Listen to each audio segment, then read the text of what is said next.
नमस्कार दोस्तों आप सभी का स्वागत है हमारे यूट्यूब चैनल पे। दोस्तों आज हम बात करेंगे जनरल कंप्रेसर और इन्वर्टर कंप्रेसर के बारे में। दोस्तों ये टेक्निक जो रेफ्रिजरेटर में इस्तेमाल होती है। दोस्तों पहले बात करते हैं इन्वर्टर कंप्रेसर के बारे में जो रेफ्रिजरेटर में इस्तेमाल होती है।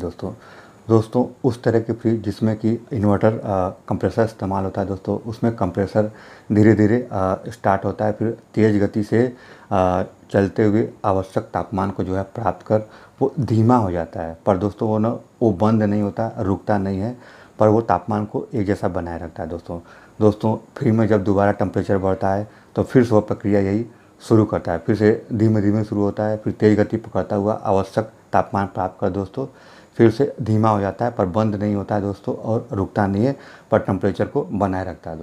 दोस्तों उस तरह के फ्रिज जिसमें कि इन्वर्टर कंप्रेसर इस्तेमाल होता है दोस्तों, उसकी लाइफ ज़्यादा होती है। दोस्तों उस तरह के फ्रिज जिसमें कि इन्वर्टर कंप्रेसर इस्तेमाल होता है दोस्तों, उसमें जो है बिजली की खपत बहुत कम होती है। दोस्तों उस तरह के फ्रिज जिसमें कि इन्वर्टर कंप्रेसर इस्तेमाल होता है वो इकोनॉमिकल होते हैं। दोस्तों उस तरह के फ्रिज जिसमें कि इन्वर्टर कंप्रेसर इस्तेमाल होता है दोस्तों वो इको फ्रेंडली होते हैं। दोस्तों उस तरह के फ्रिज जिसमें कि इन्वर्टर कंप्रेसर इस्तेमाल होता है दोस्तों, उसमें खाना जो है एक्स्ट्रा फ्रेश रहता है। दोस्तों उस तरह के फ्रिज दोस्तों जिसमें कि इन्वर्टर कंप्रेसर इस्तेमाल होता है दोस्तों, उसमें जो होता है बहुत कम आवाज़ आती है। दोस्तों अब बात करते हैं दोस्तों जनरल कंप्रेसर के बारे में। दोस्तों उस तरह के फ्रिज जिसमें जनरल कंप्रेसर लगा होता है दोस्तों, उसमें कंप्रेसर तेज़ी से चालू होता है, तेज़ गति से बढ़ता हुआ है दोस्तों, आवश्यक तापमान को प्राप्त करके बंद हो जाता है।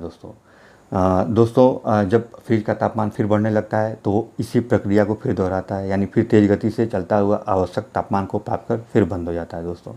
दोस्तों उस तरह के फ्रिज जिसमें कि जनरल कंप्रेसर लगे होते हैं उसकी लाइफ कम होती है। दोस्तों उस तरह के फ्रिज जिसमें जनरल कंप्रेसर लगे होते हैं दोस्तों, उसमें बिजली की खपत ज़्यादा होती है। दोस्तों उस तरह के फ्रिज जिसमें कि जनरल कंप्रेसर लगे होते हैं वो कम इकोनॉमिकल होते हैं। दोस्तों उस तरह के फ्रिज जिसमें कि जनरल कंप्रेसर लगे होते हैं वो कम इको फ्रेंडली होते हैं। दोस्तों उस तरह के फ्रिज जिसमें कि जनरल कंप्रेसर लगे होते हैं दोस्तों, उसमें से आवाज़ भी आती है। ये थी विशेष बातें जो इन्वर्टर कंप्रेसर और जनरल कंप्रेसर के बारे में। दोस्तों जनरल कंप्रेसर या इन्वर्टर कंप्रेसर ये तकनीकी जो रेफ्रिजरेटर में इस्तेमाल होती है कोई बहुत बड़ी चीज़ नहीं दोस्तों। लेकिन दोस्तों जब हम फ्रिज परचेस करने जाते हैं तो सेल्समैन बार बार हमसे कहता है कि सर आप जो है जनरल कंप्रेसर वाला फ्रिज लीजिए या इन्वर्टर कंप्रेसर वाला फ्रिज लीजिए। दोस्तों उस समय हम कई बार कंफ्यूज हो जाते हैं, कई बार परेशान हो जाते हैं, स्ट्रेस में आ जाते हैं, टेंशन भी ले लेते हैं।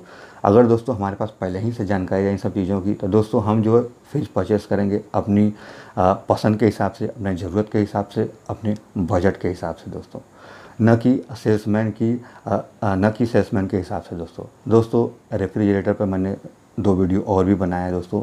एक वीडियो में डिटेल में बताया गया है दोस्तों डायरेक्ट कूल टेक्निक के बारे में, दूसरे में फ्रॉस्ट फ्री टेक्निक एक वीडियो में बताया गया है डायरेक्ट कूल टेक्निक और फ्रॉस्ट फ्री टेक्निक के बारे में, जो कि रेफ्रिजरेटर में इस्तेमाल होती है। दोस्तों ये भी इसको भी लेके सेल्समैन बार बार परेशान करते हैं जब हम फ्रिज परचेस करने जाते हैं कि सर आप जो है डायरेक्ट कूल टेक्निक वाला रेफ्रिजरेटर खरीदिए या फ्रॉस्ट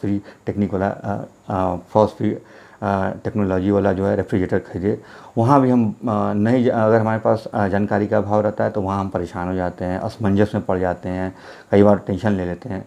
तो हमारे पास जानकारी रहती है तो दोस्तों हम वहाँ भी जो है जो भी रेफ्रिजरेटर परचेस करते हैं दोस्तों अपनी पसंद के हिसाब से, अपनी ज़रूरत के हिसाब से, अपने बजट के हिसाब से करते हैं। दूसरा वीडियो जो है दोस्तों वो है एक complete buying guide for refrigerator.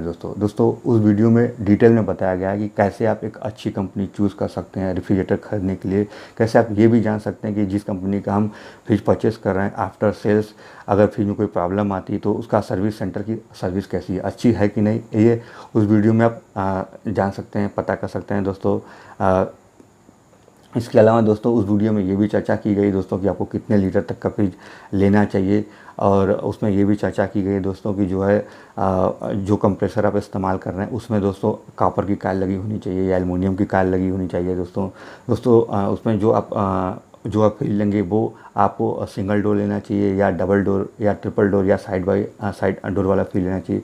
उस वीडियो में ये भी चर्चा है दोस्तों कि जो है आपको जो है डायरेक्ट कूल टेक्नोलॉजी या फॉस्ट फीड टेक्नोलॉजी का फील्ड लेना चाहिए, या जनरल कंप्रेसर या इन्वर्टर कंप्रेसर टेक्नोलॉजी वाला फील्ड लेना चाहिए दोस्तों। इसके अलावा दोस्तों स्टार रेटिंग के बारे में भी उसमें बताया गया है दोस्तों। इसके अलावा उसमें सामान्य टिप्स भी हैं। एक बार आप फ्रिज परचेज़ कर लेते हैं तो कैसे आप उसकी देखभाल करें, कैसे उसका मेंटेनेंस करें, ताकि फ्रिज का जो है कूलिंग एक्सपीरियंस लंबे समय तक बहुत बढ़िया रहे आपके लिए दोस्तों।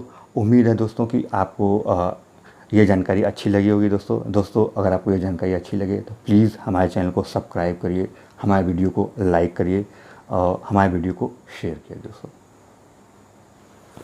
नमस्कार दोस्तों।